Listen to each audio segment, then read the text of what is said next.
ساتویں پارے کے اندر دو صورتیں ہیں، سورۃ المائدہ اور سورۃ الانعام۔ سورۃ المائدہ کا آخری حصہ ہے اور انعام کا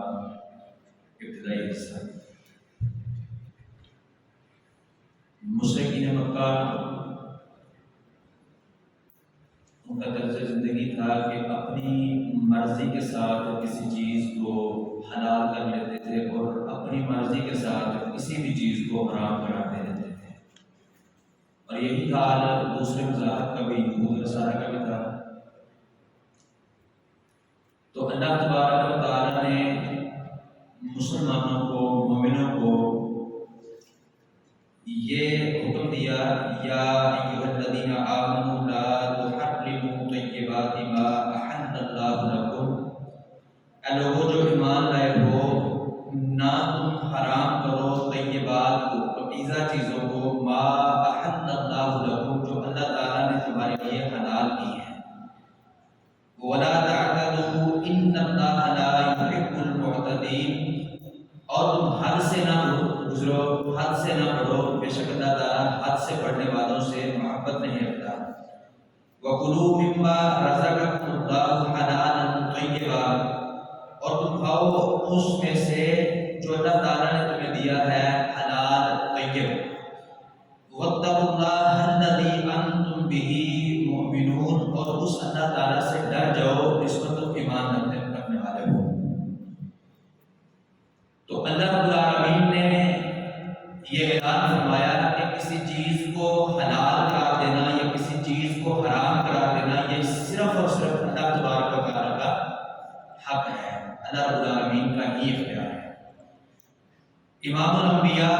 محمد رسول اللہ صلی اللہ علیہ وآلہ وسلم نے ایک مرتبہ کسی وجہ سے اپنے اوپر شہد کو، جو اللہ رب العالمین کی بہت بڑی نعمت ہے اور اللہ رب العالمین نے اپنے بندوں پر حلال کی ہے، اس کو رسول اللہ صلی اللہ علیہ وسلم نے اپنے اوپر حرام کرا دیا۔ تو اللہ رب العالمین نے سورہ تحریم کی پہلی آیت میں رسول اللہ صلی اللہ علیہ وسلم کو مخاطب کر کے اعلان کیا، یا ایھا النبی لما تحرم ما احل اللہ لک، اے نبی آپ کیوں اس چیز کو حرام قرار دیتے ہیں جس کو اللہ تعالیٰ نے آپ کے لیے حلال قرار دیا ہے۔ یعنی اللہ رب العالمین نے بتایا کہ جس چیز کو اللہ تعالیٰ نے آپ کے لیے حلال کہہ دیا ہے، حلال کر دیا ہے، آپ کو بھی اختیار نہیں ہے کہ آپ اس کو اپنے لیے حرام کر دیں۔ تو جب وہ نبی جو امام الانبیاء ہیں، جو ساری کائنات کے سردار ہیں، اگر ان کو یہ اختیار نہیں ہے کہ وہ اللہ رب العالمین کی حلال کردہ کو حرام اور حرام کردہ کو حلال کر لیں، تو پھر دوسری کوئی اور ہستی، کوئی اور شخصیت وہ اس لائق ہے ہی نہیں، اس کے لیے یہ جائز ہے ہی نہیں کہ وہ اپنی مرضی سے کسی چیز کو حلال اور کسی چیز کو جو ہے وہ حرام کرا دے۔ اسی طرح یہود و نصارہ میں بھی احبار رہبان کے جو ہیں صوفیت ان کے اندر بھی تھی کہ وہ، اور آج کل مسلمانوں کے اندر بھی ہے، بہت سارے لوگ دنیا کو اور دنیا کے معاملات کو، نکاح کو خاص طور پر، اس کو چھوڑ کر تو الگ الگ ہو کے دنیا سے جو ہے بیٹھ جاتے ہیں۔ لوگ کہتے ہیں پہنچا ہو بھی ہے۔ تو نکاح کو جو حلال چیز ہے، بہترین عبادت ہے، اور رسول اللہ صلی اللہ علیہ وسلم کی صحیح حدیث کے مطابق نصف ایمان ہے، اس کو وہ اپنے اوپر حرام قرار دے دیتے ہیں، اس سے اجتناب کرتے ہیں، پرہیز کرتے ہیں۔ وجہ کیا ہے؟ کہتے ہیں اگر یہ کام کریں گے تو بیوی، بچے اور معاملات، یہ ساری چیزیں ہمیں اللہ تعالیٰ کی عبادت سے غافل کر دیں گی، حالانکہ یہ ساری چیزیں اللہ تعالیٰ کی عبادت ہیں۔ نکاح کرنا اور بیوی کے معاملات پورے کرنا، اس کے حقوق پورے کرنا، اور بچوں کے معاملات، حقوق پورے کرنا،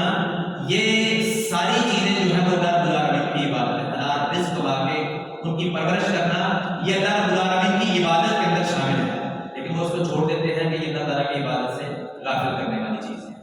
حالانکہ ایسا نہیں ہے۔ اسی طرح صحیح بخاری میں حدیث ہے، رسول اللہ صلی اللہ علیہ وسلم کے 3 صحابہ کرام رضوان اللہ علیہم اجمعین نبی صلی اللہ علیہ وسلم کے گھروں میں آئے اور آپ کی عبادت کے بارے میں دریافت کیا، سوال کیا۔ جب جواب ملا تو انہوں نے اس کو کام جانا اور کہا کہ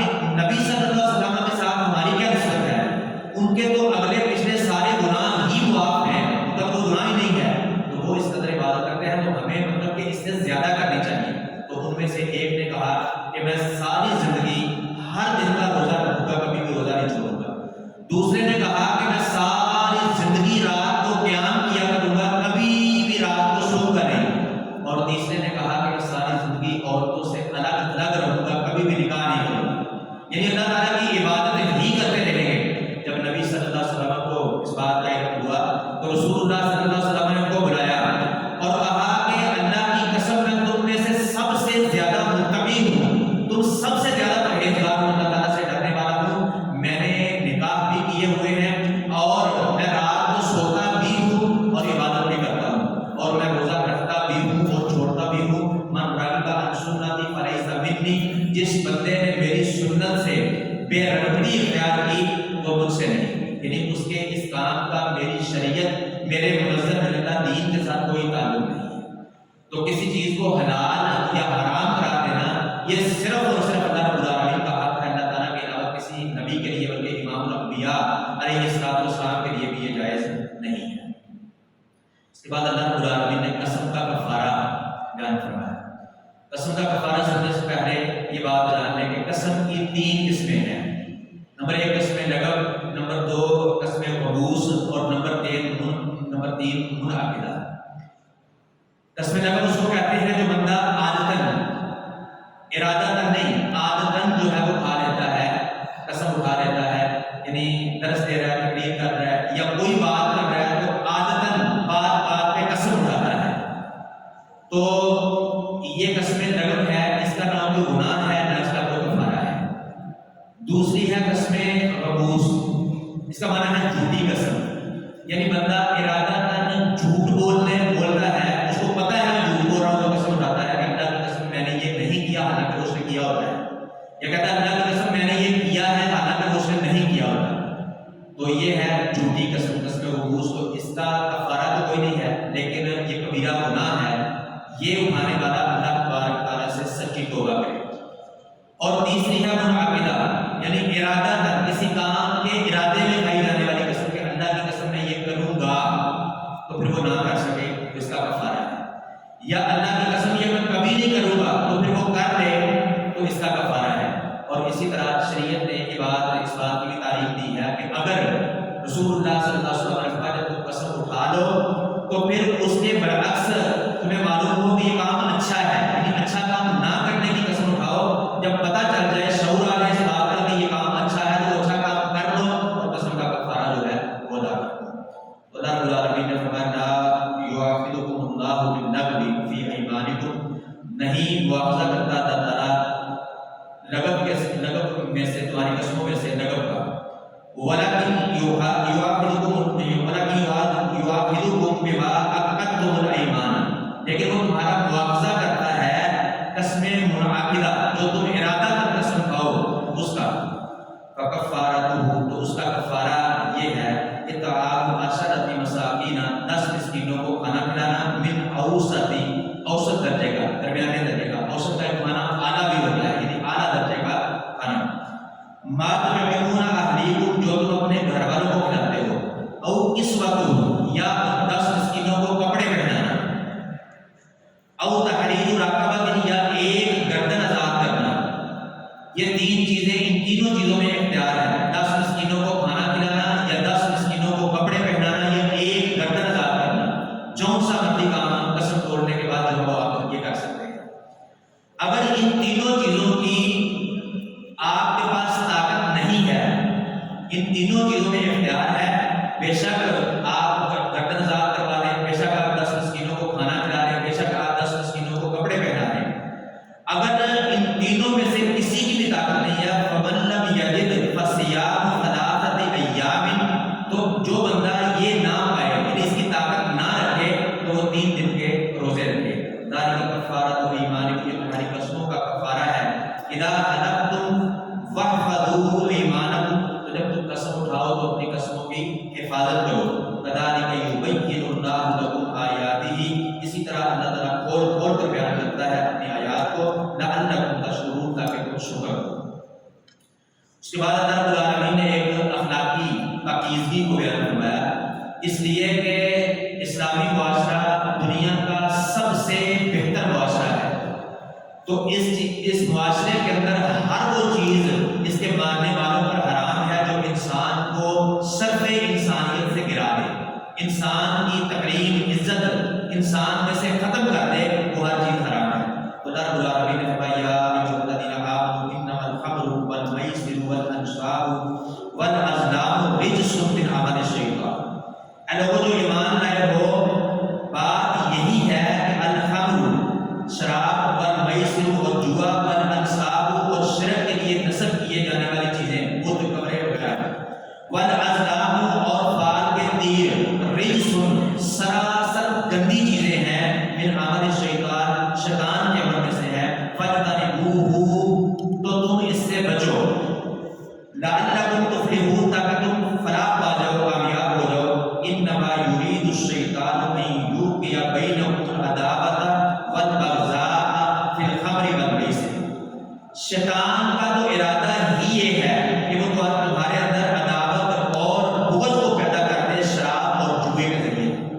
وَيَصُدَّكُمْ عَنْ ذِكْرِ اللَّهِ اور تمہیں اللہ تعالیٰ کے ذکر سے روکے، وَعَنِ الصَّلَاةِ اور نماز سے روکے، فَهَلْ أَنْتُمْ مُنْتَهُونَ تو کیا تم باز آنے والے ہو؟ اس کے بعد اللہ رب العالمین نے حلال اور حرام چیزوں کو بیان فرمایا، جن میں ایک چیز اللہ تعالیٰ نے فرمائی کہ یا ایھا الذین آمنوا لا تقتلوا الصید وانتم حرم۔ احرام کی حالت میں جو ہے وہ شکار نہیں کرنا خشکی کا، اور سمندر کا شکار جو ہے وہ تمہارے لیے حلال ہے۔ اسی طرح مشرکین کے جرائم کی ایک لسٹ جو ہے وہ اللہ رب العالمین نے بیان فرمائی کہ اللہ رب العالمین کے پیدا کردہ جانوروں کو وہ غیر اللہ کے نام پہ جو ہے وہ وقف کرتے ہیں۔ قیامت کے دن عیسیٰ علیہ السلام سے سوال اور جواب اس کا ذکر اللہ رب العالمین نے کیا۔ جب قرآن مجید نے یہ بات کہی کہ غیر اللہ کی عبادت کرنے والے اور جن کی عبادت کی جاتی ہے اللہ تعالیٰ کے علاوہ، ان دونوں چیزوں کو جہنم میں ڈالا جائے گا، تو مشرکین مکہ نے پھر یہ اعتراض کیا کہ تم یہ بات کہتے ہو کہ جس کی عبادت اللہ کے علاوہ کی جائے گی اس کو جہنم میں ڈالا جائے گا، تو عیسائی عیسیٰ علیہ السلام کی عبادت کرتے ہیں تو کیا ان کو جہنم میں ڈالا جائے گا؟ اللہ رب العالمین نے فرمایا وَإِذْ قَالَ اللَّهُ يَا عِيسَى ابْنَ مَرْيَمَ، جب اللہ تعالیٰ فرمائے گا اے عیسیٰ بن مریم أَأَنْتَ قُلْتَ لِلنَّاسِ اتَّخِذُونِي وَأُمِّيَ إِلَٰهَيْنِ مِن دُونِ اللَّهِ، کیا تم نے کہا تھا لوگوں کو کہ مجھے اور میری ماں کو دو الہ، دو معبود مان لو اللہ تعالیٰ کے علاوہ؟ قال تو وہ فرمائیں گے، یعنی عیسیٰ علیہ السلام جواب دیں گے سبحانک تو پاک ہے، ما یکون لی ان اقول ما لیس لی بحق، میرے لیے یہ جائز ہی نہیں ہے، میرے لائق ہی نہیں ہے کہ میں وہ بات کہوں جس کے کہنے کا مجھے کوئی حق ہی نہیں ہے۔ یعنی عیسیٰ علیہ السلام اس بات کا انکار کر دیں گے کہ میں نے نہیں کہا تھا کہ میری عبادت کرو یا میری والدہ کی، یعنی مجھے دین میں سے ایک جو ہے وہ نہ کہو، یا مجھے ہی رب کہہ دو، یا میری والدہ کو اور اللہ تعالیٰ کو مجھے ملا کے جو ہے وہ رب کہو۔ اس بات کی تعلیم میں نہیں دے کے گیا تھا، یہ انہوں نے خود جو ہے وہ اپنی طرف سے گڑھی تھی۔ اس کے بعد سورۃ الانعام ہے، سورہ انعام مکی سورت ہے، یہ رسول اللہ صلی اللہ علیہ وسلم کے مکی دور میں جو ہے وہ نازل ہوئی۔ رسول اللہ صلی اللہ علیہ وسلم کی 13 سالہ مکی زندگی کی دعوت کا یہ خلاصہ اس میں اللہ رب العالمین نے بیان فرمایا ہے، اور اسی طرح مشرکین کے شرک اور اس کی قسموں کو بیان فرمایا، توحید اور اس کی قسموں کو بیان فرمایا، اور اسی طرح توحید کے متعلق مشرکین کے سوالات اور ان کے جوابات اللہ رب العالمین نے اس میں نازل کیے۔ سب سے پہلے اللہ رب العالمین نے اپنی توحید کو، اپنی تعریف کو بیان فرمایا، الحمدللہ الذی خلق السماوات والارض، ساری تعریف اس اللہ تعالیٰ کے لیے ہے جس نے آسمانوں و زمین کو پیدا کیا، وجعل الظلمات والنور اور اس نے بنایا اندھیروں کو اور روشنی کو، ثم الذین کفروا بربہم یعدلون، پھر بھی وہ لوگ جنہوں نے کفر کیا وہ اپنے رب کے ساتھ شریک بناتے ہیں، والذی خلقکم من طین، وہ اللہ تعالیٰ ہے جس نے تمہیں پیدا کیا ایک حقیر سی مٹی سے، ثم قضى اجلا، پھر اس نے ایک وقت مقرر کیا، واجل مسمى عنده، اور اس کے پاس ایک وقت مقرر ہے، ثم انتم تمترون، اس کے باوجود تم جو ہے وہ شک کرتے ہو۔ اس کے بعد اللہ رب العالمین نے مشرکین کے جرائم کے ایک اور فسق کو جو ہے وہ بیان فرمایا کہ وہ مشرکین مکہ جو ہے وہ اللہ تعالیٰ کے احکام کو ماننے کی بجائے ان سے منہ پھیرتے ہیں اور حق کو جھٹلاتے ہیں، ان سے پہلے ان سے زیادہ طاقتور ترین اللہ رب العالمین نے لوگوں کو جو ہے وہ پیدا کیا، تو جب انہوں نے اللہ رب العالمین کی زمین پر رکھ کے قوانین اپنے چلانے چاہے، یہی جرم انہوں نے کیا اور یہ اگر باز آئے تو ان کا حال کیا ہوگا؟ الم یروا کم اہلکنا من قبلہم، کیا انہوں نے نہیں دیکھا کہ کتنے ہی لوگوں کو ان سے پہلے ہلاک کیا گیا، ان کا کئی زمانوں کے لوگوں کو، مکناہم فی الارض ما لم نمکن لکم، ان کو ہم نے زمین میں وہ اقتدار دیا تھا جو تمہیں نہیں دیا، وہ طاقت، وہ مال، وہ جو ہے وہ دولت اور وہ افرادی قوت ہم نے ان کو جو دی تھی وہ تمہیں نہیں دی۔ وَأَرْسَلْنَا السَّمَاءَ عَلَيْهِم مِدْرَارًا، اور موسیٰ بارش ہم نے ان پر برسائی، وَجَعَلْنَا الْأَنْهَارَ، اور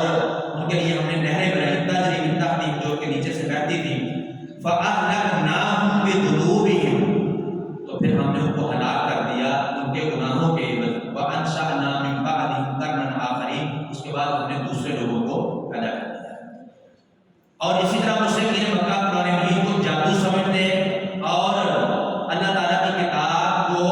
اگر ان کے ہاتھ میں بھی پکڑا دی جائے تب بھی یہ اسے جادو قرار دیں گے اور اس کو ماننے سے انکار کر دیں گے۔ یہ ان کا جو ہے اللہ رب العالمین نے ایک جرم بیان فرمایا۔ اسی طرح وہ کہتے تھے کہ اگر محمد صلی اللہ علیہ وسلم باقی نبی ہیں تو آپ کے ساتھ کوئی فرشتہ کیوں نہیں آتا؟ تو اللہ رب العالمین نے فرمایا وَقَالُوا لَوْلَا أُنزِلَ عَلَيْهِ مَلَكٌ، وہ کہتے ہیں کہ کیوں نہیں اس کے ساتھ کوئی فرشتہ نازل ہوا، وَلَوْ أَنزَلْنَا مَلَكًا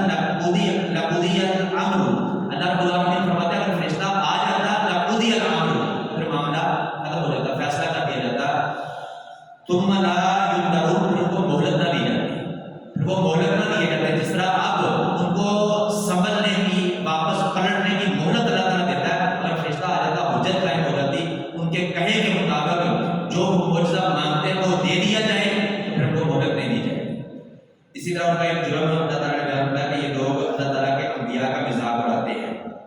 تو انہیں اس بات کو یاد رکھنا چاہیے کہ یہی مذاق کہیں ان کے لیے دنیا میں یا آخرت میں پھندا نہ بن جائے۔ اللہ تعالیٰ نے فرمایا وَلَقَدِ اسْتُهْزِئَ بِرُسُلٍ مِّن قَبْلِكَ، نبی صلی اللہ علیہ وسلم کو تسلی دیتے ہوئے فرمایا کہ آپ سے پہلے کئی رسولوں کو جھٹلایا گیا، فَحَاقَ بِالَّذِينَ سَخِرُوا مِنْهُم مَّا كَانُوا بِهِ يَسْتَهْزِئُونَ، تو پھر اسی چیز نے مذاق اڑانے والوں کو گھیر لیا جس کا وہ مذاق اڑایا کرتے، یعنی وہی ان کے گلے کا پھندا بن گیا۔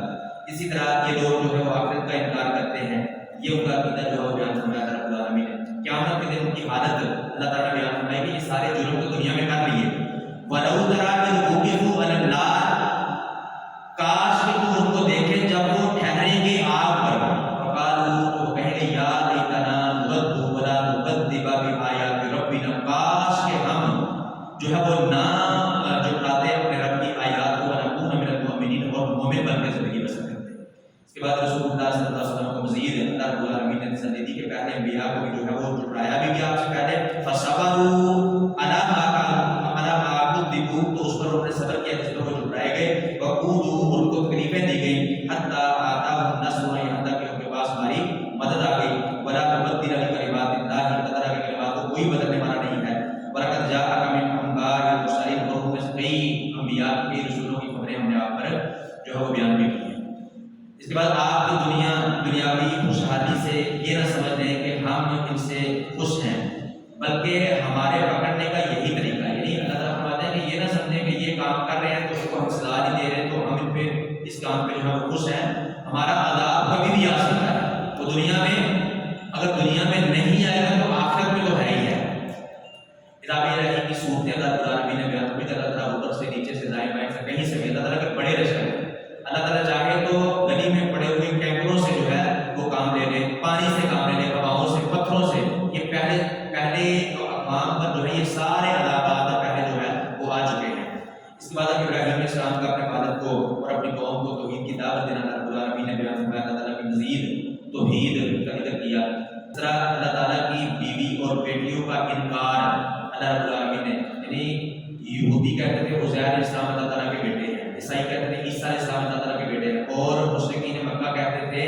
کہ فرشتے اللہ تعالیٰ کی بیٹیاں ہیں۔ اللہ تعالیٰ نے سب کا جو ہے وہ رد فرمایا۔ مشرکین کے جھوٹے معبودوں کو گالی دینے سے منع فرمایا اللہ تعالیٰ نے، وَلَا تَسُبُّوا الَّذِينَ يَدْعُونَ مِن دُونِ اللَّهِ،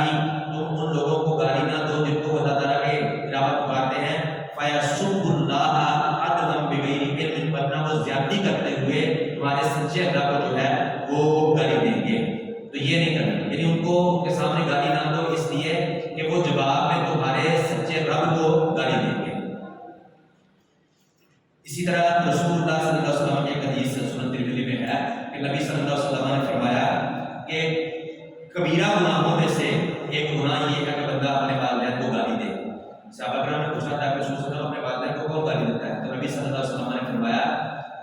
اگر اسی کے والد کو گالی دیتا ہے تو وہ جواب میں اس کے والد کو گالی دیتا ہے، تو لہٰذا یہ سبب بنا اپنے والد کو گالی دینے کا، تو گویا اس نے خود ہی اپنے والد کو گالی دی۔ اسی طرح یہ کسی کی ماں کو گالی دیتا ہے تو جواب میں کوئی اس کی والدہ کو گالی دے گا، تو یہ سبب بنا اپنی والدہ کو گالی دینے کا۔ تو یہی بات اللہ رب العالمین نے بھی بیان فرمائی کہ جب بندہ مسلم